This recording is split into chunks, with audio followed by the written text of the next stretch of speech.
Ser Podcast. Y ya estamos en el Festival de Málaga a la espera de ver qué nos trae esta nueva temporada de cine español. En cartelera ya tenemos algunas propuestas, por ejemplo la de Javier Ruiz Caldera, que dirige Wolfgang, una bonita comedia sobre un niño superdotado que tiene que vivir con un padre al que apenas conoce. Hablamos con Jaime Rosales de su nueva película en francés, Morlaix, y comentamos otros títulos galos como Las chicas del balcón o el documental del jefe de Cannes sobre los Lumière. La superproducción de la semana llega directamente a Netflix, su película Máscara con Millie Bobby Brown, y ya os adelantamos que no ha salido muy bien. Y en televisión tenemos serie de Mussolini, Un gato pardo seriado, y la serie británica que lo va a petar, Adolescencia. ¡Acción!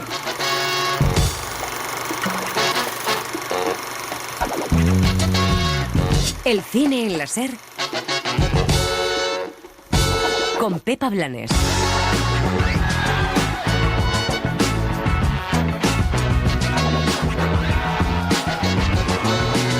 Esta edición del Festival de Málaga será recordada por ser la primera en la que hay más directoras que directores en competición. Una rara avis en la industria del cine donde, como demuestra un estudio reciente de la Unión Europea, la igualdad está muy lejos de conseguirse. Lo de Málaga es una buena noticia que hay que celebrar porque significa que funcionan muchas cosas. Funciona el sistema de ayudas a la producción del ICA, funciona el trabajo de CIMA y funciona algo muy importante, y es que las jóvenes tienen ahora referentes, algo que antes era más bien escaso. Pero también es buena noticia porque la representación es mucho más diversa, abierta y rica en nuestro cine y en la sociedad. Tenemos muchas ganas de ver lo que nos va a deparar esta edición y ese nuevo cine que viene. Es una alegría que va acompañada también de cierta precaución porque, como decimos, lo de Málaga es un pequeño oasis. Por ejemplo, retengan este dato, solo un 27% de las trabajadoras del audiovisual europeo fueron mujeres el pasado año. En 2024, solo un 30% de las películas estrenadas aquí en España tenían a una mujer detrás. Por eso lo de Málaga no puede ser solo una foto o algo con lo que quedar bien o con lo que conformarnos. Hay que seguir insistiendo, pues todavía ninguna mujer dirige en nuestro país un festival de cine y la paridad está siempre lejos de conseguirse en la cartelera, en los premios o en los festivales. Hay que trabajar en ello y hacerlo más que para una foto, por convencimiento, y que tener claro que no se puede dar un paso atrás en materia de igualdad.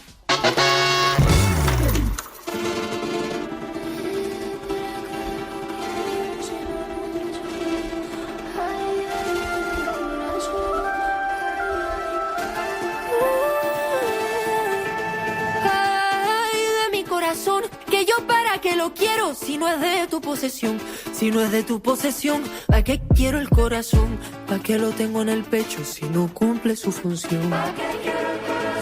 Que sabía mi madre dijo que el amor que es verdadero ni es Artura ni acertijo, ni Artura ni acertijo, que el amor que es verdadero no hace daño al corazón y siempre quedará contigo. Hola, ¿qué tal? Empezamos el cine en la Ser desde el Festival de Málaga, donde pues ya ha empezado este certamen, una nueva edición. José Manuel Romero, Leo Castro, ¿qué tal? ¿Cómo estáis? Muy bien, preparadísimos, ¿verdad? Con ganas de biznagas. Sí, con ganas de Málaga. Bueno, este año hay un giro en la sección oficial, lo decíamos al inicio, hay más cine de autor, pero sobre todo muchas óperas primas, películas que descubren pues nuevos talentos, nuevas miradas, y entre ellas las de muchas directoras en la sección oficial, como defendía el director del certamen, Juan Antonio Vigar. De las 22 películas que compiten en la sección oficial del festival, 13 han sido dirigidas por mujeres. Eso es un 60%. Y si nos vamos a las españolas, nos encontraremos que de las 15 películas españolas, 10 han sido dirigidas por mujeres. Eso es un 66,6%. Por primera vez entonces se da el hecho de que el porcentaje de mujeres directoras seleccionadas supera al de hombres. Y algo que también es importante para nosotros y que se pone de manifiesto cada año más. Las óperas primas. Un 33%, 904 óperas primas. Eso significa que también Málaga es un lugar donde los jóvenes creadores, los talentos emergentes, consideran que tienen cabida y que primero se les valora y segundo se les da impulso. Y eso nos ha llevado a que en años anteriores también tuviéramos muchos premios para películas que han sido óperas primas. Bueno, pues ¿cuánto de ese talento emergente que vamos a ver aquí en Málaga os apetece? ¿Cómo veis esta edición del festival? Que a priori yo creo que pinta bastante bien. Sí, desde hace unos años siempre se ven cosas muy interesantes, películas que luego tienen recorrido a lo largo del año y se ven en los premios, ¿no? Que en los Goya o en los Feroz. Yo creo que se ha consolidado ya el Festival de Málaga, eso como una de las grandes citas del cine, a comienzos de la primavera. Hay una avalancha de producciones españolas que ya, hombre, muchas, imagino que al Festival de Málaga le gustaría tener incluso más nombres, grandes nombres del cine español, pero lo cierto es que cada vez hay más películas que se pelean por entrar en el Festival de Málaga, ¿no? Y eso es muy positivo.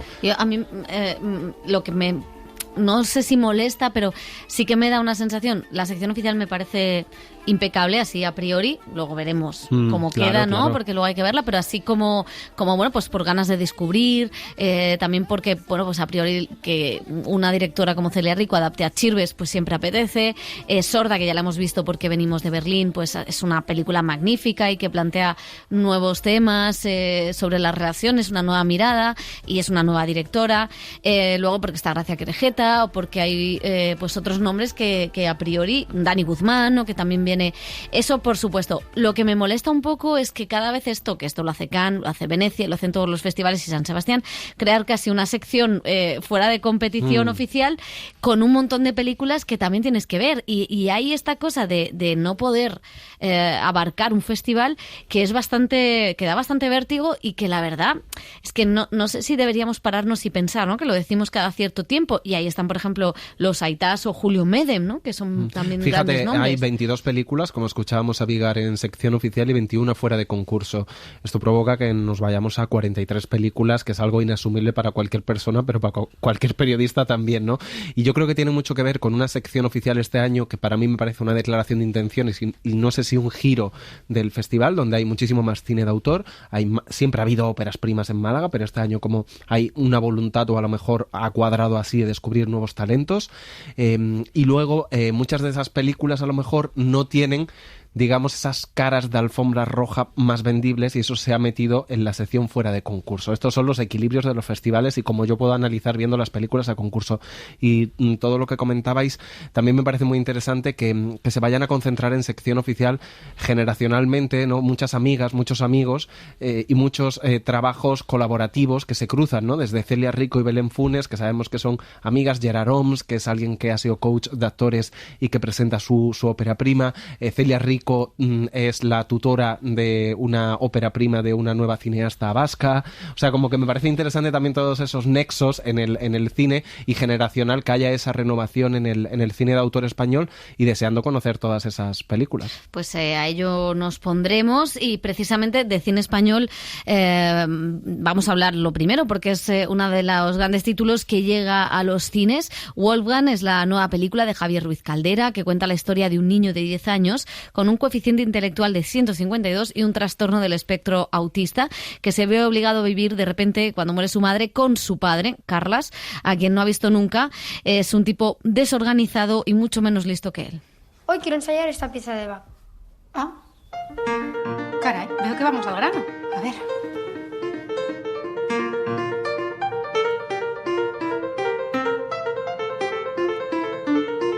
¿Qué tal va el cole? Me aburro. Los niños de mi clase solo hablan de cosas inútiles. Wolfgang, empatía, lo hemos hablado muchas veces. Hoy la profesora de música me ha felicitado. Ah, qué bien. He tocado mal a propósito y me ha dicho que no había oído nunca a nadie tocar tan bien el piano.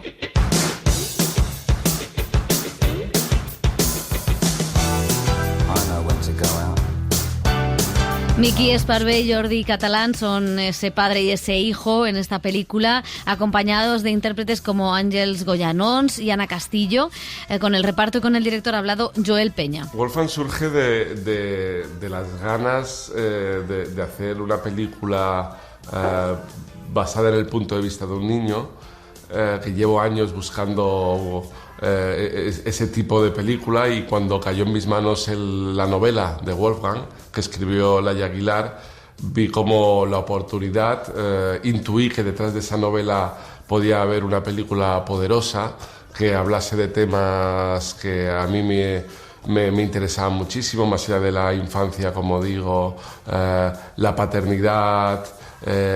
Wolfgang tiene el trastorno del espectro autista, Asperger.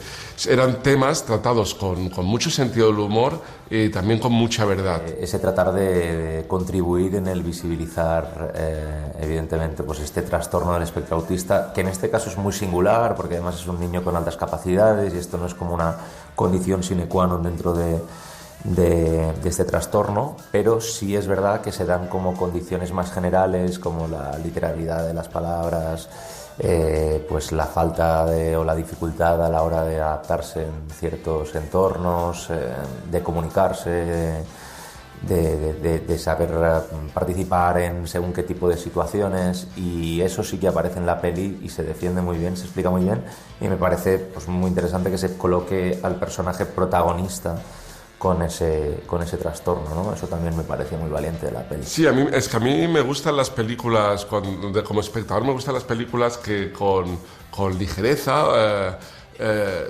disfrutas de la peli, que es para todos los públicos. Si un niño puede disfrutar de cómo el niño habla a su padre, cómo el padre acaba tratando al hijo, las emociones, pero también debajo hay como ciertas capas para el público más adulto que puede apreciar los temas que se tratan, el trastorno del espectro autista, el duelo, la pérdida, los temas tabús que a veces tenemos y no queremos contar a los hijos, y como el mensaje de la peli, ¿no? Que al final las cosas hay que hablarlas, y por muy traumáticas que sean hay que nombrarlas, hay que sacarlas a la luz y acompañar al niño a que las gestione, ¿no? Con mucho amor, sobre todo.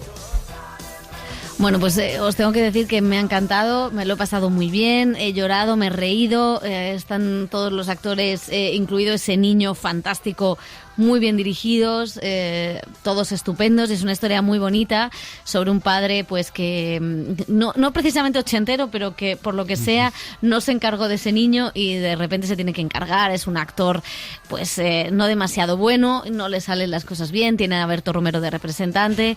¿Cómo le puede salir? ¿Cómo le puede salir bien? Qué divertido. Y entonces tienen que aprender a quererse, a convivir con un niño que es inteligentísimo y un padre que no lo es, ¿no? Entonces está siempre esta cosa de que el niño está por encima del padre, y que encima pues es una película sobre el duelo y sobre aceptar la pérdida de la madre. Y encima tiene pues muchos juegos con el cine, no vamos a desvelar, pero aparece Bayona, aparece Carlos Cuevas, aparece, como decimos, Berto Romero. Entonces hace como bastantes guiños, yo creo que para un espectador más adulto, y luego esa historia bonita de padres e hijos, bueno, pues del colegio, que la verdad es que no es nada manida, y aunque tiene este puntito de hacernos llorar, yo creo que puede funcionar muy bien en la taquilla. La estrena Telecinco, o sea que esperemos que este cine español... Promocionada va a estar. Promocionada va a estar, y que es un cine familiar que muchas veces no es tan fácil encontrar en la cartelera. Tienen los niños y las familias, tienen el cine de animación, pero después cuesta encontrar cine de carne y hueso que también hable de la familia. De ahí el éxito, por ejemplo, de Santiago Segura, ¿no? Sí, bueno, y Javier Ruiz Caldera yo creo que es un director muy a reseñar, ¿no? Porque tiene unas comedias, a mí, por ejemplo, Promoción Fantasma me hizo muchísima gracia. Y Tres bodas de más. Tres bodas de más. Anacleto, bueno, jugaba con un personaje así de los tebeos de mi época, no ya de la vuestra, y bueno, quizá tenía algunas cosas un poquito más fallidas, ¿no? Pero a mí me parece que es un director que siempre se mueve muy bien entre la comedia esta inteligente, y que no es astracanada ni es de risa fácil, sino que muchas veces es buscar esos momentos cómicos de la vida diaria, ¿no? Que yo creo que está muy bien. Incluso a nivel industrial es interesante lo que decía de Telecinco, ¿no? Porque creo que está cumpliendo los requisitos básicos de las pelis que tengan que estrenar al año. El año pasado, por ejemplo, estrenó las que estipula la ley, pero Antena 3, por ejemplo, que sí que ha ido estrenando mucho más, y aquí sí que se han centrado, han dejado un poco las superproducciones y se han centrado o en terror o en familias. El año pasado por estas fechas estrenaron Menudos Piezas, que también le funcionó muy bien, que estuvo en el Festival de Málaga, con lo cual está clara la estrategia también de un poco las cadenas de televisión, en qué tipo de cine apuestan ahora, y va a ser interesante seguir cómo funciona en taquilla porque seguro que van con muchísimas salas. Y en la semana que viene llegará una película de una temática similar, aunque son películas completamente diferentes, y las dos merecen el espacio, ¿no? Que son Los Aitás de Borja Coveaga, y es curioso porque las dos tienen a la misma co-guionista, que es Valentina Viso, ¿no? Que es fantástica. Bueno, podemos decir que la primavera inaugura la crisis de los padres modernos en el cine español. Exactamente. Bueno, vamos con otro estreno español, es Morlaix, de Jaime Rosales. Con ella el director estuvo en el Festival de Rotterdam. Es una historia de amor romántico, de amor al cine, que rodó en Francia, precisamente en la ciudad que da título a la película. Una joven estudiante que acaba de enterrar a su madre pasa el verano pensando en cómo reenfocar su vida y enamorada de dos chicos, su novio de toda la vida y un estudiante parisino que llega al pueblo.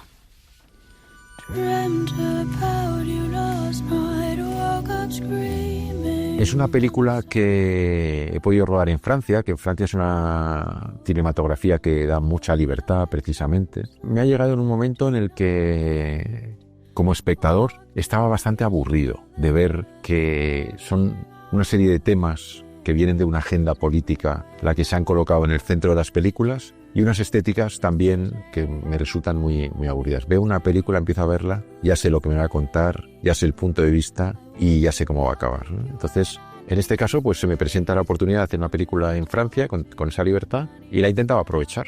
Sí, la he aprovechado. Miguel, c'est le nouveau là-bas. Tu lui as déjà parlé? Tu le connais? Non. Il est trop mignon. Me he emancipado de los temas y me he emancipado de las formas también. Entonces, había días que me levantaba pensando que la película tenía que ser en blanco y negro. Había días que pensaba que tenía que ser con Steadicam. Había días que me levantaba pensando que tenía que ser en 4/3 en color. Y hay un momento dado que me levanté y dije, no, puede serlo todo. Y además lo puede ser por bloques, no de manera como un collage, sino por bloques. Y también, en un momento dado, también sentí que podía admitir muy bien la foto fija. Bueno, pues oye, todo para adentro. Y creo que es una película muy libre, pero también con una estructura también muy sólida. Mais là, quand tu me regardes, tu penses à quoi? Quand je te regarde. Ouais. Siento que hay una colonización de lo político en todas las esferas, del humano por parte de lo político. Entonces yo, pues bueno, una manera de responder es una descolonización. Entonces digo, ¿así queréis ocupar todas las esferas? Pues incluso voy a hacer una obra, no se va a hablar de nada político, van a estar hablando sin parar, y no se va a hablar tampoco de ningún tema que está en la agenda social en estos momentos, ¿no? Bah, j'imagine comment je vais te rendre heureuse. Et dans la vie? Ouais, dans la vie. Las películas son transformadoras, ¿no? Yo siempre he sentido que hacía un cine muy confidencial. Por un lado, como cineasta quiero llegar al máximo de gente, como cualquier autor de cualquier obra, quiere que su obra sea lo más conocida posible, pues igual que si fueras un médico y descubres un fármaco, pues lo que quieres es que la mayor gente lo pueda disfrutar, ¿no? Y al mismo tiempo no me importan las cifras tanto, me importa el llegar, aunque sean pocos, ¿no? Decía Langlois, el que creó la Cinémathèque francesa, dice, un espectador es suficiente, ¿no? Llegar al corazón de un espectador ya me basta, ¿no? Si hay alguien que a través de una de mis películas, sea esta, otra, hay algo que ha descubierto de sí mismo y que ha tenido un efecto, bueno, transformador, yo he cumplido y estoy satisfecho, ¿no? Entonces, yo creo que la experiencia cinematográfica ofrece eso. No todas las películas van a tocar a todos los espectadores, como igual que la música no toca a todo el mundo, como igual que la pintura, igual que la poesía, etcétera, ¿no? Pero sí que tiene que estar fabricada con esa intención, con esa ambición, yo diría, más que con esa intención, ¿no? ¿Tu fais quoi là? Cuando el cine es cine, no ha perdido esa capacidad, como cuando la literatura es literatura o cuando la música es música. El problema es cuando en un cine, en una sala de cine, cuelgan, en lugar de cine, otro producto audiovisual. O cuando en la pantalla de nuestro salón nos hacen creer que lo que se está proyectando es cine. Y entonces nos podemos quedar desconcertados porque decir, esto no me está dando esas posibilidades de interpretar, de debatir, de movilizar, ¿no? Como lo hace el cine. Entonces, el problema no es del cine, el problema es de la ausencia de cine. Es decir, hay infinidad de películas.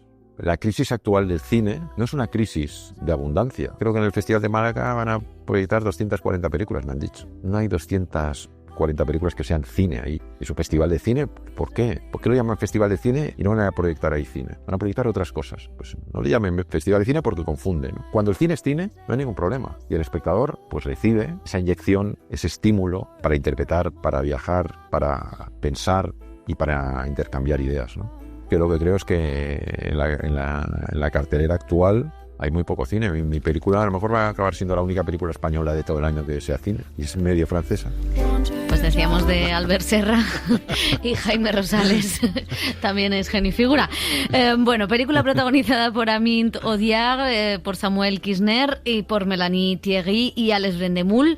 Leo Castro, ¿qué te ha parecido? Alex Brendemul sale un poquito al final de la película. La verdad es que, claro, a mí el discurso que tiene es muy interesante hablar con Jaime Rosales, independientemente de si estás de acuerdo en algunas cosas u otras, porque, claro, sales de allí de hablar con él diciendo, ¿y entonces qué voy a ver en Málaga, no? Las 240 películas. Que no son cine. O algo de cine, ¿no? Pero bueno, dicho esto, es una película que realmente lo que es verdad que es una película de Jaime Rosales, la ha querido hacer como la ha querido hacer y que ha tenido toda la libertad, y entonces, bueno, pues juega con los formatos, juega con el blanco y negro, juega con los... En fin, con todo. Y a mí lo que más me gusta de la película es que habla de los jóvenes, de unos jóvenes donde hay mucha presencia de la muerte, donde están sus expectativas de futuro, se habla del amor, se habla de una sensación de no saber hacia dónde se va, ¿no? Entonces, a mí eso es lo que más me gusta de la película. La parte final me parece un poquito forzada, o sea, ese llegar a cuando ya son mayores, en fin, no voy a destripar demasiado. Y me gusta luego porque en la película los jóvenes van a ver su propia película, o sea, van al cine y ven lo que a ellos les está pasando. Y a mí me parece que es una manera de interpretar de cómo el cine tiene esa capacidad de transformar a los espectadores, sobre todo a los espectadores jóvenes, y que ven en las películas cosas en las que pueden pues hablar, discutir, reinventarse, ¿no? Y luego también cómo esa mirada hacia una película va cambiando a lo largo de los años, ¿no? A mí esas ideas me gustan, pero claro, hay que llegar a ellas. De 2 horas y pues se me hace un poquito difícil.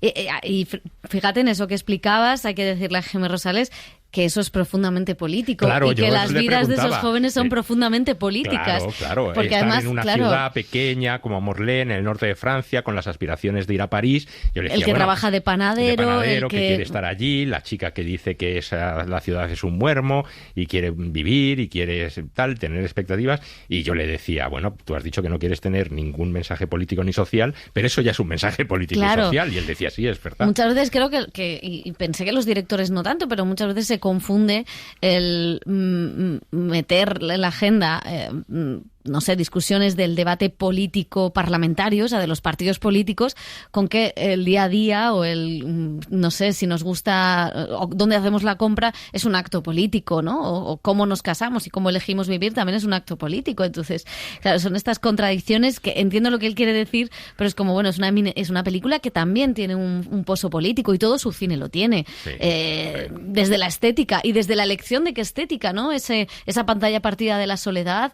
era eminentemente política, o el punto de vista y la perspectiva de Tiro en la cabeza, por no decir del tema, era tremendamente político. Hermosa Juventud, que es una película que a mí me encanta. Y total. Cómo estaban perdidos en una época que no tenían expectativas de futuro, pues también era una película política. Yo creo que él se refiere más al politiqueo. Al politiqueo, sí, que ahí puedo entender. Partideo, dice este partido, el otro partido dice lo contrario, nos pegamos y todas estas cosas.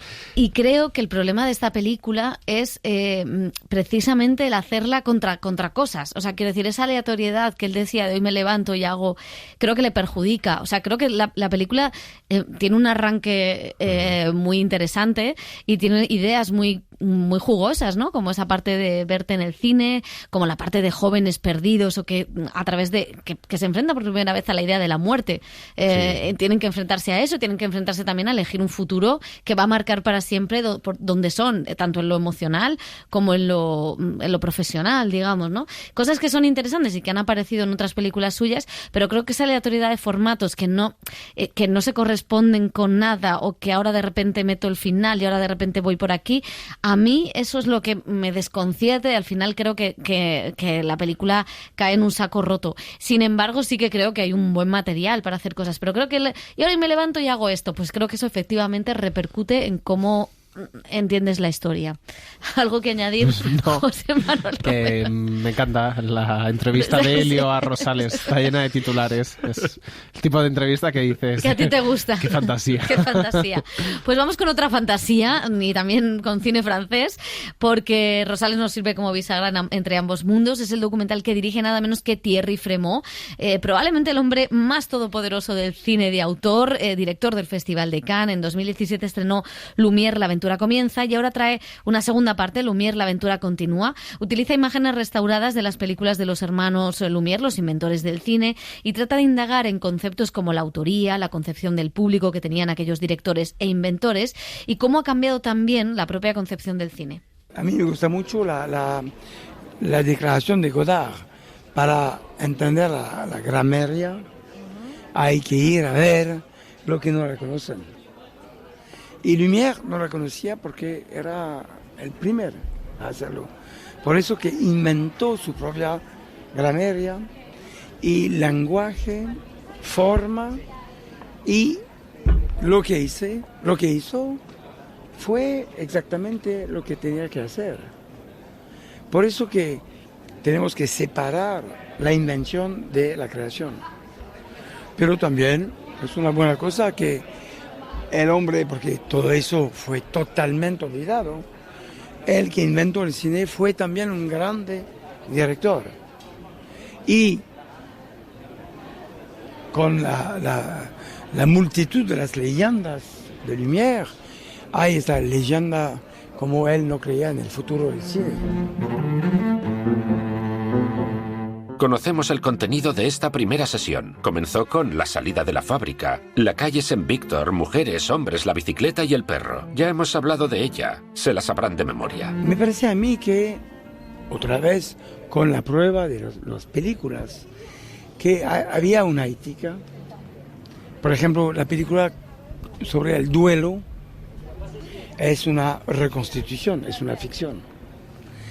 Y nunca, salvo si vamos a descubrir les snuff movies, pero nunca el cine filmó la muerte, nunca. La representación de la muerte, sí, pero no la muerte. Y en internet se puede ver gente decapitada, así que no hay ética. ¿Y por qué hay ética en el cine? Porque hay una responsabilidad. La responsabilidad del autor, del director. La llegada al Congreso de Fotografía, rodada por Luis en Neuville-sur-Saône, y que sería proyectada esa misma tarde. Pero podemos ver que la manera de hacer cine con él se preguntó las mismas preguntas que un director. Oye, tengo una cámara, ¿qué hago con ella? ¿Dónde voy a ponerla? ¿Qué historia quiero contar? En un plano. Porque hoy el cine es muy rápido, porque no tiene confianza en la paciencia del público, en la inteligencia del público. Eso es una cosa que yo podría decir en la película, que Lumière creía en la inteligencia del público. Proyectaron La merienda del bebé, que muestra de nuevo a Auguste Lumière y a su familia. Es lógico que, siendo Luis quien rueda, Auguste tenga el papel de actor. Me cago en los hermanos Lumière, que diría Fernando Gómez. Sí, en El viaje a ninguna parte. Sí, la verdad, hombre, es que esta labor de arqueología, de buscar las películas, de restaurarlas, de que vuelvan otra vez al cine, el lugar para el que fueron creadas, pues la verdad es que tiene algo muy bello detrás, ¿no?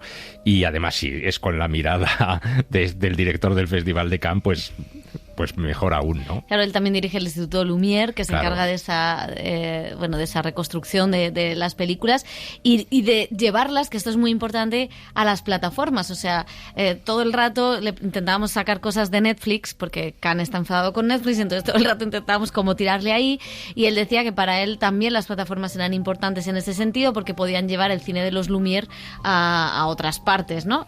Y a mí es una película que me gusta mucho, me emociona mucho, y que me parece que tiene reflexiones muy interesantes, como precisamente en esta guerra de quién inventó el cine, si Thomas Edison o los Lumière, pues Frémaux lo tiene claro, sí, la cámara la inventó Thomas Edison, pero el concepto de público, el concepto de espectáculo lo inventaron los Lumière, ¿no? Sí, y luego Georges Méliès también, el cine fantástico, el cine ya con otras pretensiones, pero los Lumière realmente, pues, y sobre todo muchos géneros cinematográficos, El regador regado, pues es un corto, o sea, de los Lumière que da paso a la comedia, buscando la risa del espectador, ¿no? Es decir, que ahí encuentras todo lo que se ha desarrollado el cine pues a lo largo de siglo y pico. Y luego es interesante, él decía, claro, todo el rato la entrevista intentábamos tirarle pullas a la actualidad, entonces sobre si él era más de Méliès o Lumière, si era de un cine más de autor o un cine más de entretenimiento, y decía que de los dos, entonces empezaba a decir Rossellini, Lumière, ahora no recuerdo a quién decía, Spielberg, Méliès. Eso me recuerda a qué he hecho yo para merecer esto, ¿no? ¿Cómo era, realista o romántico? Y luego decía Almodóvar. Méliès y Lumière. Méliès. Bueno, no. Y entonces decíamos, Méliès lo que ha dicho. Y entonces decía, no, los dos, Almodóvar es los dos, como Paul Thomas Anderson. Entonces quedaba un poco ahí. No, pero es interesante porque también decía, es que hay películas de cine de autor malas. O sea, la etiqueta cine de autor o cine y de los Lumière. Claro, o cine depende de la estructura industrial, de cómo se haga la película. Una película independiente no significa que sea una buena película, y hay películas de entretenimiento fantásticas y hay películas de autor que son malísimas. A mí sí me parece interesante esta idea también de hacer una educación sobre el cine, sobre la historia del cine, que lo recupere con ese amor, con esas cosas, y creo que ahí las plataformas y la convivencia con las plataformas es básica, porque ya no hay otro lugar donde tú puedas aprender de la historia del cine o tengas acceso a ese tipo de películas. Y es un poco, hilando un poco lo que decía en el discurso ganando Son Baker el Oscar, ¿no? Llevad a vuestros hijos al cine, pero claro, muchos hijos, si le quieres enseñar E.T. o los Goonies o los 80, Méliès, o le quieres enseñar algo más indie o de autor, necesitan las plataformas porque se han convertido en la biblioteca y en el catálogo que tenemos actualmente. Entonces esa convivencia y ese aspecto también de recuperar la historia me parece fundamental. Y luego sí que decía una cosa interesante que tenía que ver con lo de Rosales, que el cine era el cine y las series eran otra cosa. Eso sí, son novelas. Y que no tenían una autoría y que, bueno, que eran otra bueno, cosa. todo es discutible también. Sí, exactamente. Todo es discutible, ¿no? Que él no tenía tiempo para ver series. Bueno, esperemos que sí tenga para ver las películas españolas que le vamos a mandar para esta nueva edición. Vamos con otra directora francesa que estrena esta semana película, es Noémie Merlan, actriz de títulos como Retrato de una mujer en llamas o Un año, una noche, que ahora dirige su segunda película como directora, Las chicas del balcón. Es un homenaje a mujeres al borde de un ataque de nervios, una comedia de 3 amigas y compañeras de piso en un caluroso verano en Marbella, donde acaban envueltas, en Marsella, perdón, en Marbella no, donde acaban envueltas en una sangrienta noche en el apartamento de un vecino. Ahí está, joder. No. Va en calzoncillos. Para, te va a ver. Seguro que sabe que le vemos. Oh, estoy cachonda, joder. Pensando en su salchicha. ¿Lleva slip? No, son boxers, Me ha enviado un mensaje, joder, me ha enviado un mensaje. Os va a costar muy... ¡Oh, que quiere jugar el bomboncito! ¡Oh, my God, oh, my God! Bueno, pues podría ser Marbella porque suena Concha Velasco y Qué calor en la ciudad, una canción que reconocía la actriz, se encontró por casualidad. Merlan ha escrito el guión con Céline Sciamma y habla de cómo contar los cuerpos femeninos sin sexualizarlos. Ha sido interesante pensar en cómo hacerlo, cómo permitirte mostrar los cuerpos de las mujeres sin sexualizarlos. Creo que tenemos todos unos automatismos a la hora de filmar a las mujeres. La verdad es que casi tuve que obligarme a pensar en ello y preguntarme preguntarme también cómo habría filmado a un hombre si fuera un hombre. A la vez para mí era importante no esconder el cuerpo, porque me interesa la desnudez. Es algo que forma parte de mi vida. Así que lo que hice fue asegurarme de iluminar los cuerpos de hombres y de mujeres por igual y de que los cuerpos fueran bellos pero naturales, porque yo cuando estoy desnuda no meto barriga. También está el hecho de desafiar al espectador de inmediato a que se acostumbre a sus pechos, que seguirán luciendo muy desnudos en la película. Había que romper esa mirada banalizada. Pues yo creo que sí que consigue esa no sexualización. Hay una escena de un ginecólogo bastante potente. A mí me parece un poco gritona, que entiendo el homenaje a mujeres al borde de un ataque de nervios, pero me parece un poco excesiva y creo que no acaba de pillar el tono. Aunque creo que hay cosas interesantes. Como que es interesante el punto de partida, ¿no? Y el espíritu que tiene y lo que quiere contar y cómo lo cuenta, pero creo que no le coge el tono, entonces no acaba siendo divertido. O sea, se queda en un terreno de nadie donde las protagonistas son también un poco, están perfiladas, pero un poco como demasiado encasilladas, y creo que eso le perjudica a una película que podría haber sido mucho más divertida o tomarse menos en serio en ese sentido. Pero suena Concha Velasco, que eso es también importante. Y el repaso al cine de autor lo terminamos con un thriller británico ambientado en la India, Santos, secretos de un crimen. Está dirigido por Sandhya Suri y cuenta la investigación de un agente de policía mujer que trata de averiguar quién ha violado y matado a una niña de una casta inferior. Hay un plan del gobierno para mujeres como usted. Es el nombramiento por compasión. Quiere decir que como es viuda de un policía, puede heredar el puesto de Raman. ¿Alguacil? Devika Pipal, de 14 o 15 años, era la hija de Ram y Rani Pipal, ambos trabajadores del pueblo de Lalipur. Vete a dormir y lo olvidarás. No puedo olvidarlo. Pues la verdad es que me ha parecido como utilizando los, un poco los arquetipos del thriller americano totalmente, pero adentrarnos un poco en algo terrible que pasa en la India, que otras series han versado sobre esto, que es la cantidad de violencia sexual y de violaciones que ocurren, y a través y también un poco estos personajes femeninos, porque ella hereda el cargo. Eso es muy interesante. Su marido muere y ella no tiene, y es repudiada por los suegros porque no la querían. Entonces hereda el cargo de su marido y eso le permite tener un sustento y un techo donde dormir, y a partir de ahí, casi sin ningún tipo de formación, ¿no?, se hace investigadora o ayudante de una investigadora que tiene mucho callo y sabe cómo funcionan estas cosas.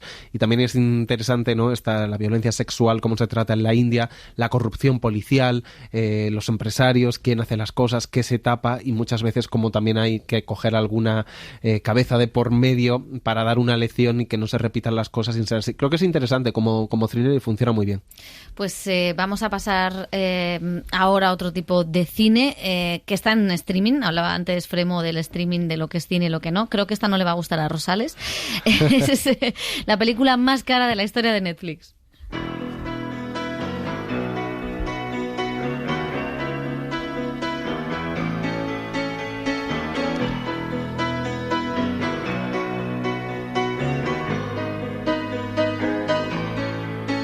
Y los hermanos Russo, Joe y Anthony, los que dirigieron las dos últimas películas de los Vengadores de Marvel, vuelven a colaborar con la plataforma en esta superproducción que dicen ha costado más de $300 millones.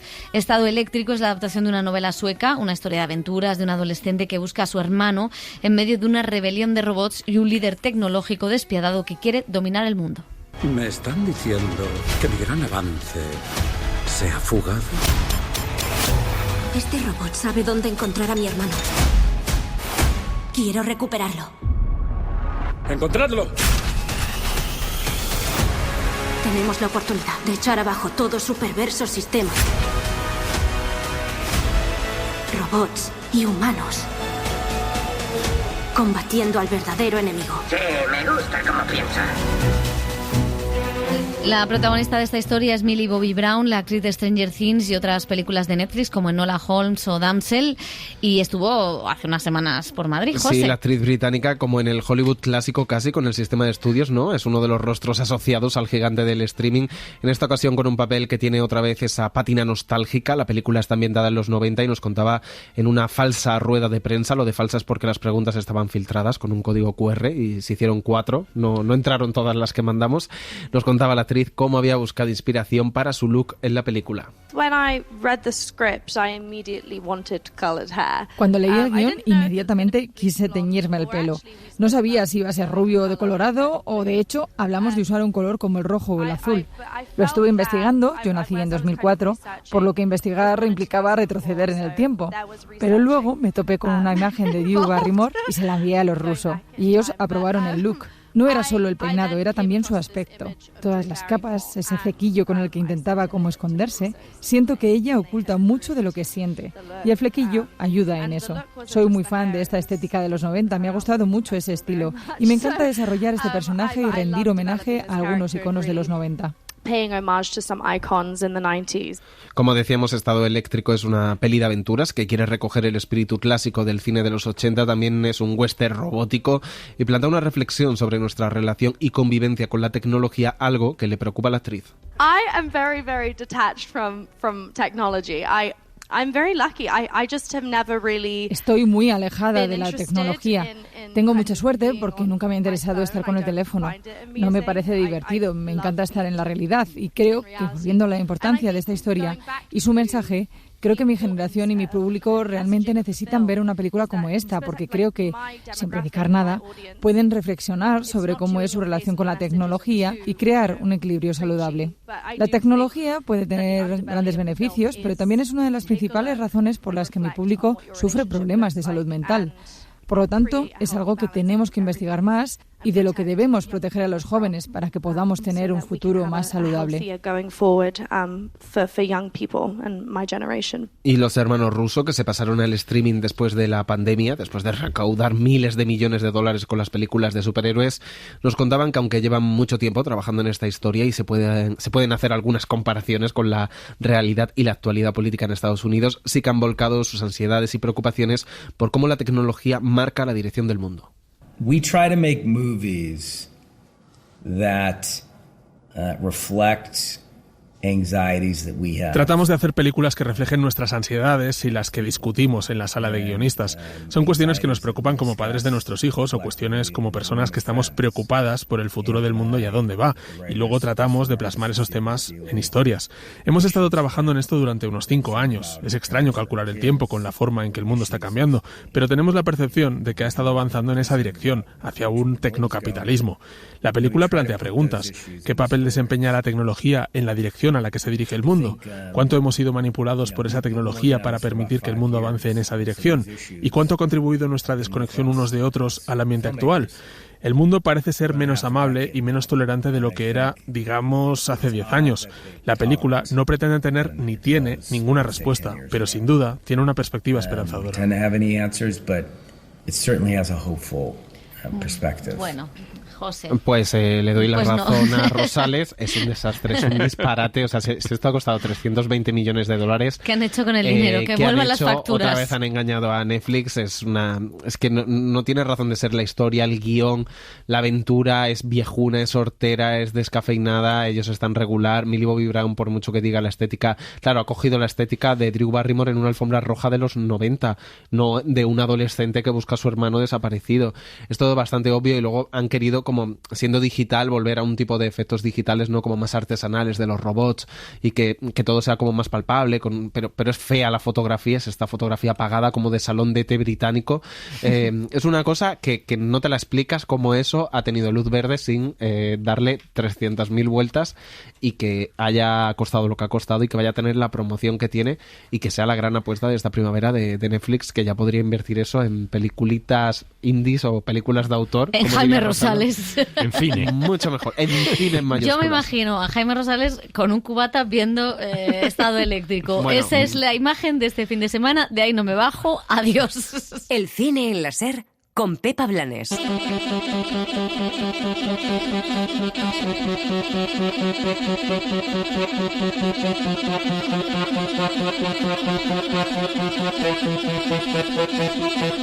Las series.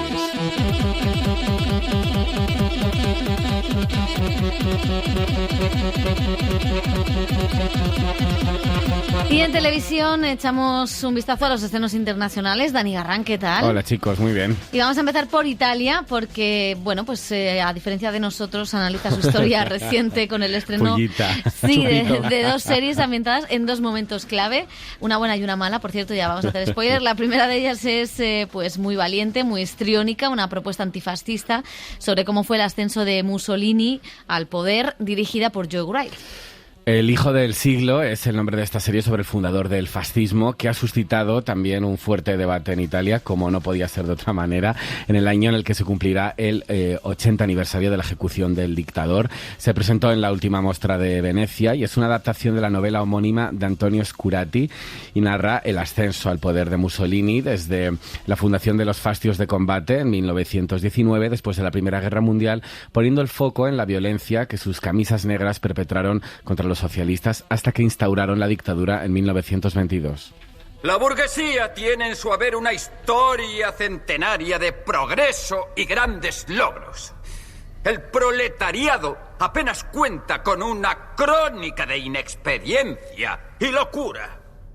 Contra los falsos vendedores de humo, los cobardes socialistas, los imbéciles de toda clase, lanzo alto y claro el grito: ¡viva la reacción! ¡Defendamos nuestra seguridad!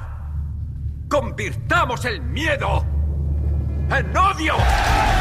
La serie, que se puede ver en Sky Showtime, ha sido dirigida por el británico Joe Wright, autor de otras adaptaciones de clásicos literarios como Orgullo y Prejuicio o Ana Karenina. También dirigió a Gary Oldman como Winston Churchill en El instante más oscuro, y Paolo Sorrentino y Pablo Larraín son productores, y en el papel de Mussolini nos encontramos al actor italiano Luca Marinelli. Tom Rowlands, además miembro de The Chemical Brothers, le pone una música frenética y anacrónica a cada capítulo, al punto de que el fascismo italiano parece muchas veces un after o un videoclip de ultraderecha. Quería decirle al presidente que los fascistas no dudaremos en respetar el orden y la legalidad. Pero si el intento del gobierno de frenar los desmanes de los extremistas socialistas fracasa, nosotros no escatimaremos ningún exceso contra la deriva bolchevique. No pondremos ningún límite a nuestras acciones, ninguno.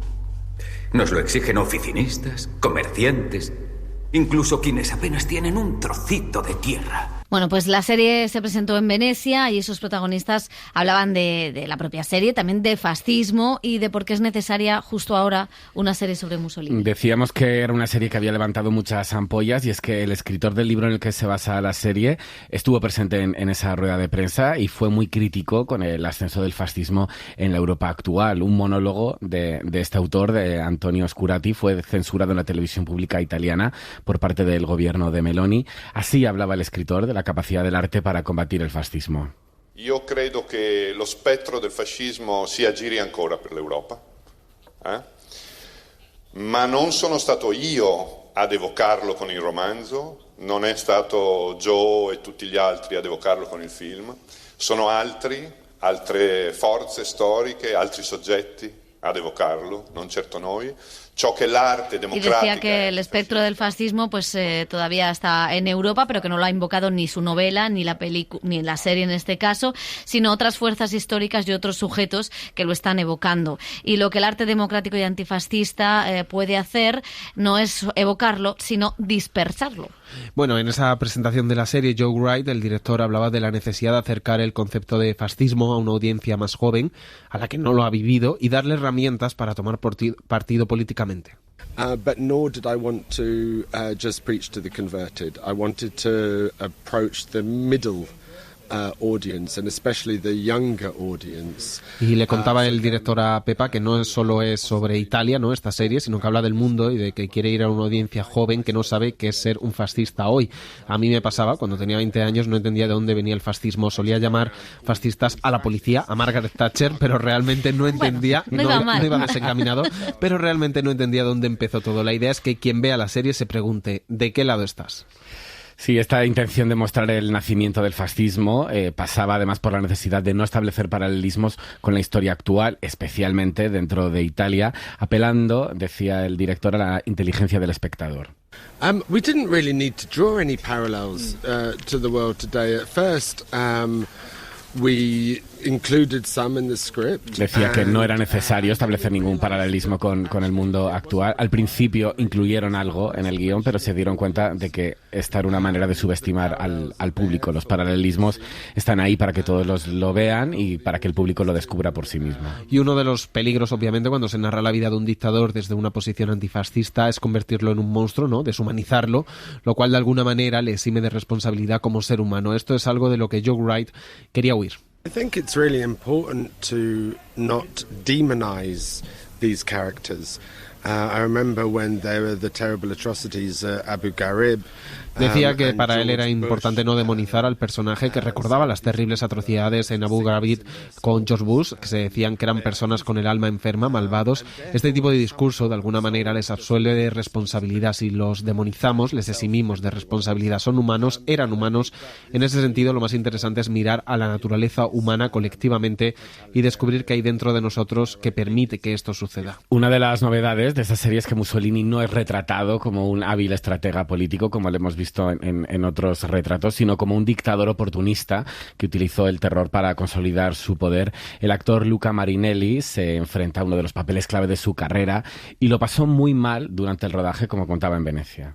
For me, painful thing was to really get in touch with him, so to not judged him, because that is something that I learned. Decía el actor que había sido muy doloroso, espeluznante hacer este papel. Lo aprendió en la escuela de teatro, que no debes juzgar a los personajes. Y no es fácil hacerlo con alguien como Mussolini. Ha sido muy doloroso.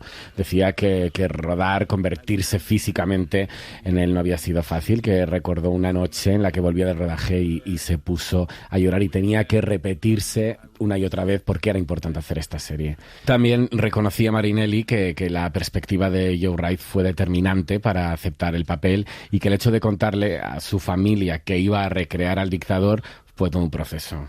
I am anti-fascist and I came from an anti-fascist family, so for me I was really shocked because I remember the day that I was talking. Decía el actor que él venía de una familia antifascista, que también lo era, así que contárselo a su abuela y a sus padres pues fue todo un trago. Recordaba el día que se lo contó a su abuela, a toda su familia, y que ella le preguntó de qué iba a hacer y le dijo que de Mussolini, y hubo un silencio y ella no entendía por qué, ¿no? Se quedó sin palabras, pero bueno, ahora sabe que lo que quería era tomar responsabilidad, y desde el libro hasta el guión pues han tratado de dar el mensaje correcto y luchar contra algo que sigue siendo muy actual. Y hablaba también el director de las referencias en las que se había fijado para narrar el ascenso de Mussolini, además del futurismo, de los movimientos creativos de la época. La película Novecento de Bertolucci, El Gattopardo de Visconti, también habían sido dos grandes referentes obras a las que mirar.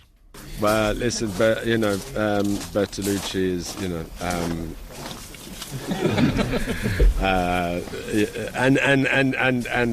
I was hugely influenced. Decía, Bertolucci es lo más, ¿no? Se queda sin palabras. Me ha influido muchísimo la forma de contar en general todo el cine italiano. Una de las grandes influencias en esta serie es Visconti, sobre todo las escenas de noche.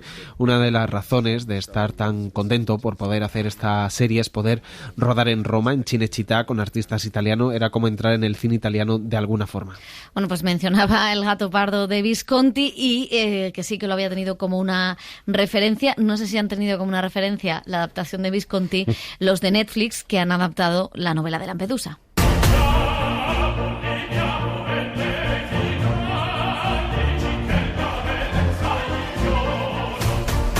Pues sí, es una serie de época que adapta el clásico de la literatura italiana de Lampedusa. El Gattopardo cuenta la historia de una familia aristócrata siciliana del siglo XIX que tiene que superar todos los cambios sociopolíticos que amenazan su supervivencia. La unificación de todos los reinos de la península llevada a cabo por los camisas rojas de Garibaldi. Hay que recordar que en el 63, como hablábamos, Visconti estrenó la película, que ya es un clásico, protagonizada por Claudia Cardinale, Burt Lancaster y Alain Delon. Esta nueva versión está creada por Richard Barlow, y en su reparto cuenta con Kim Rossi Stewart, Benedetta Porcaroli y Deva Cassel, que es hija de la icónica Mónica Bellucci y el actor Vincent Cassel.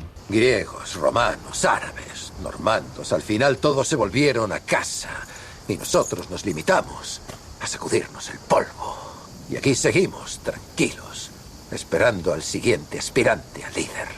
Tal vez esto nos sirva para mejorar. ¿Mejorar en qué?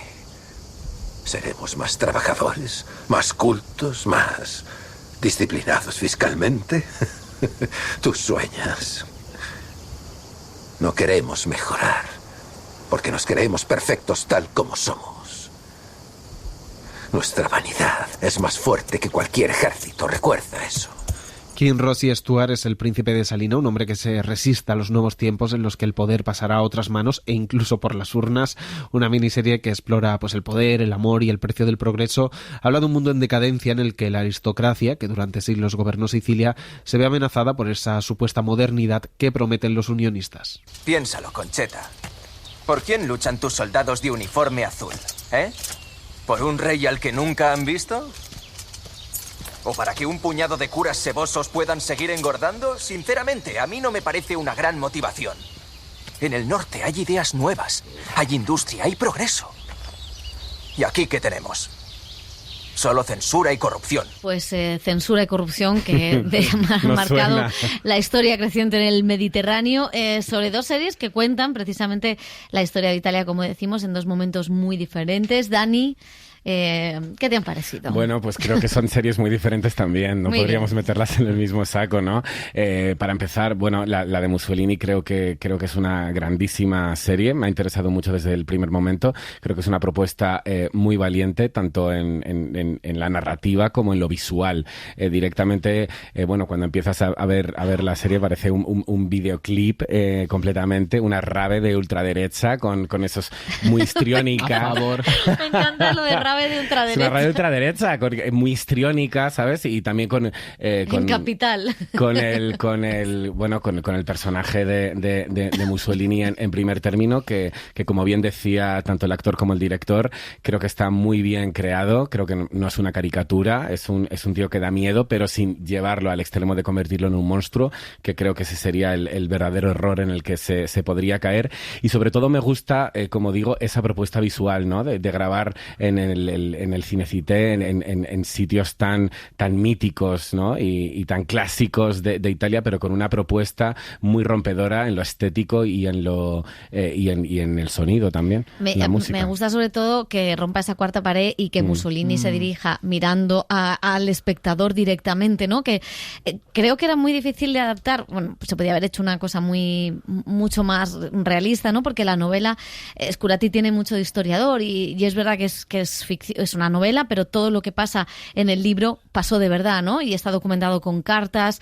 El libro mezcla muchas cosas y entonces esa mezcla de diferentes textos es la que Joe Wright ha hecho así. No es una serie fácil en el sentido en el que tú esperas casi un cuéntame por el tono y de repente te encuentras con una cosa muy loca, con la música de los Chemical Brothers, con una actuación un poco histriónica, pero a la vez lo que sí que es muy interesante utilizar esos elementos que pueden sacar a algún espectador, pero que yo creo que sí que reflejan lo que contaba Scurati en la novela, que es cómo alguien desde Milán llega al poder, cómo el fascismo es elegido. O sea, no hay un golpe de Estado como en España, es cómo llega al poder, cómo consigue controlar la prensa porque él era periodista, cómo consigue controlar el arte porque era futurista, porque su amante era una pintora, coleccionista futurista, cómo consigue controlar todas las partes de la sociedad, hacerle la carambola al Parlamento y ganar las elecciones, ¿no? Y creo que eso es tremendamente interesante. Y además de hacerlo con una figura que era un tipo listo, astuto, que tiene una serie de objetivos, pero que a la vez era un corrupto y que va un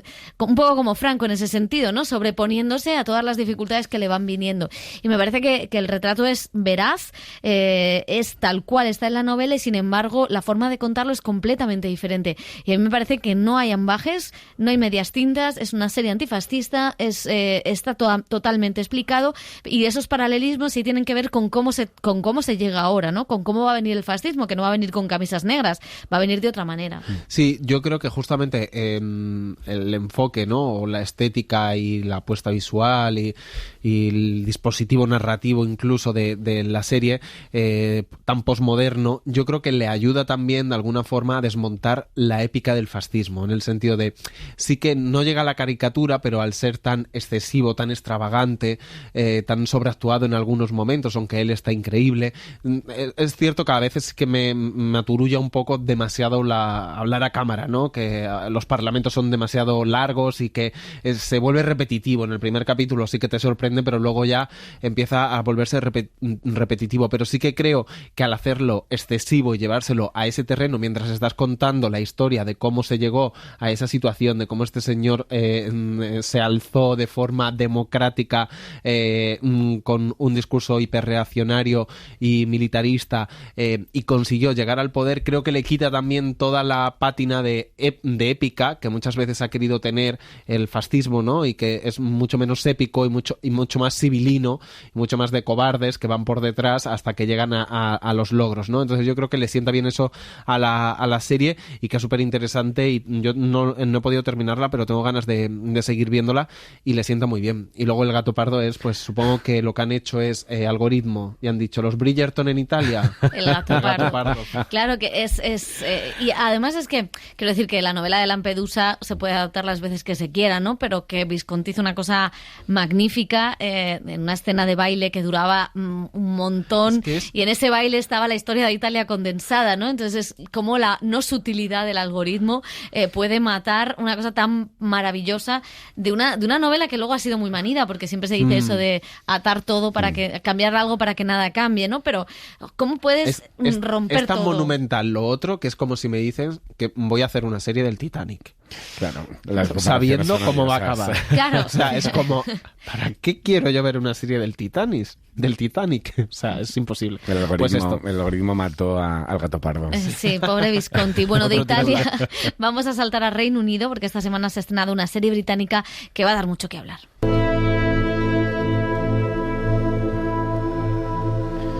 Sí, hablamos de Adolescencia, una miniserie de 4 capítulos que ya está en Netflix y que, a pesar de su título, no es una serie sobre líos de faldas de jóvenes. Avisamos, cuenta la historia de una familia tranquila y normal cuya vida se ve completamente trastocada cuando el hijo de 13 años es arrestado por el asesinato de una compañera de su colegio. A partir de entonces se inicia una carrera contrarreloj para la policía, los agentes sociales y la familia, con el fin de saber qué pasó, por qué y si el adolescente es realmente el culpable de tan atroz crimen.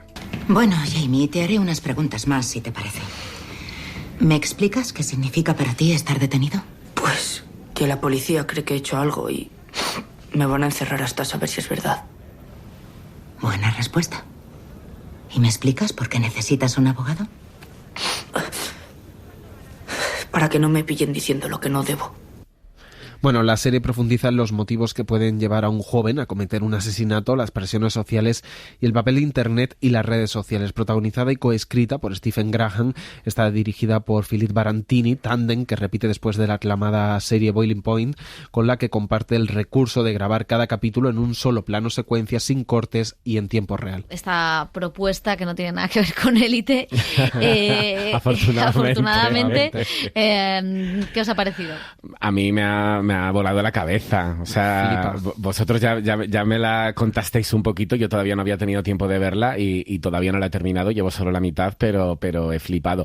Quizá lo que menos me gusta, os tengo que decir, es el único plano con el que se graban todos los capítulos. Me saca un poco de la historia porque siempre con este tipo de recursos de grabarlo en un plano secuencia, como que se me va un poco la cabeza y siempre le veo un poco las costuras, ¿no? Quiero ver un poco más allá y ver cómo está hecho. Pero bueno, en lo narrativo me parece una grandísima serie. Las interpretaciones están geniales y bueno, pone sobre la mesa muchos temas que creo que es mejor no desvelar para no contar los spoilers, pero muy oportunos de la adolescencia actual. Yo estoy como tú, que hay capítulos que el plano secuencia me ayuda a sobrellevar la angustia y quizá el de la psicóloga, ¿no? Creo que es el 3. El 3. Me ayuda a sobrellevar esa angustia y esa tensión y adentrarte un poco en la inestabilidad vulnerabilidad de esos personajes a los que de repente de una noche a la mañana les cambia la vida. Luego hay otros momentos donde el plano secuencia se me queda un poco en ejercicio de estilo vacío, pero la serie cuenta algo de una manera además diferente, que no es fácil hablar de, bueno, pues de un caso de asesinato y de qué ha pasado en ese instituto. Todos podemos más o menos entender y indagar en todo eso, y sobre todo me parece una virguería el capítulo 3, donde en ese casi en ese interrogatorio de la psicóloga, que no es un interrogatorio, es una sesión, casi tú puedes ver cómo se ha cometido la escena, ¿no? Cómo ha ocurrido ese crimen. Y eso me parece brillante, sin una sola referencia a cómo emerge la violencia, cómo emerge el punto, tensión. Sí, el que dice la Samantha Schweblin, ese momento inesperado que cambia todo, ¿no? Y creo que ese capítulo lo demuestra. A mí me gusta mucho. A mí me ha flipado. Creo que los actores están increíbles. Sí. O sea, ese niño de 13 años que creo que va a hacer una peli con Margot Robbie, que le han anunciado que está en un proyecto. Ese niño lo que aguanta, y además no sé si será todo plano secuencia o hay un poco de trampa con algún corte, que ya sabemos que esto es difícil de la inteligencia artificial puede venir hacer la verificación y tal, pero el primer capítulo, que es tan impactante por lo que cuenta y por cómo lo cuenta, y porque estás viendo lo que hemos visto 50.000 veces en el cine americano y en las series americanas, que es cuando llega un detenido a una comisaría. Lo que pasa es que el detenido en este caso le hacen las mismas preguntas siendo un chaval de 13 años sin los recursos y que no puede contestar eso. Es súper elegante también, incluso cuando le hacen el examen médico, cómo la cámara se da la vuelta y se queda con el padre. El segundo, por el instituto, también tiene cosas súper interesantes de dinámicas escolares y de cómo hay una brecha tremenda entre padres e hijos.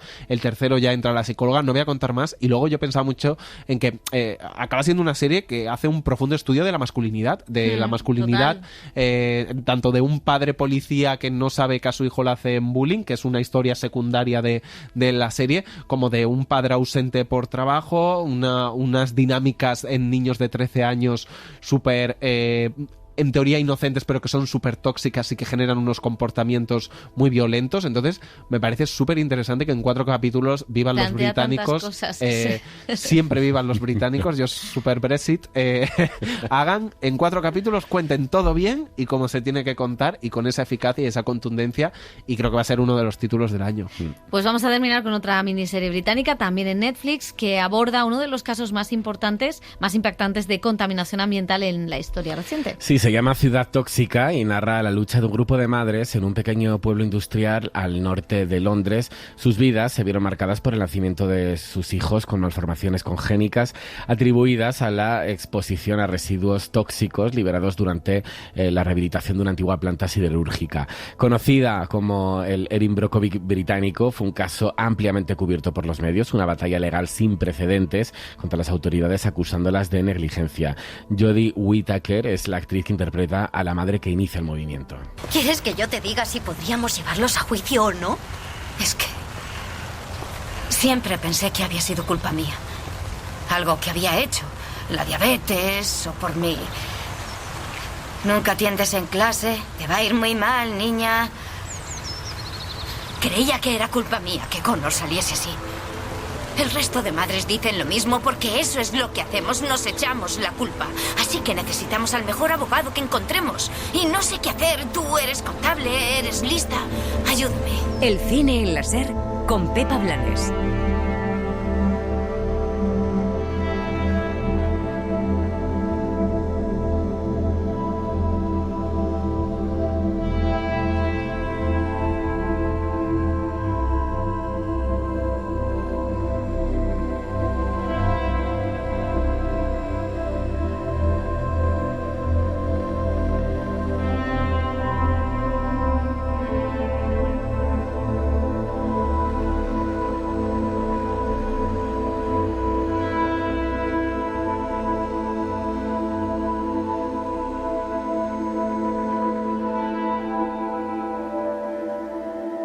Para no perderte ningún episodio, síguenos en la aplicación o la web de la SER, Podium Podcast o tu plataforma de audio favorita.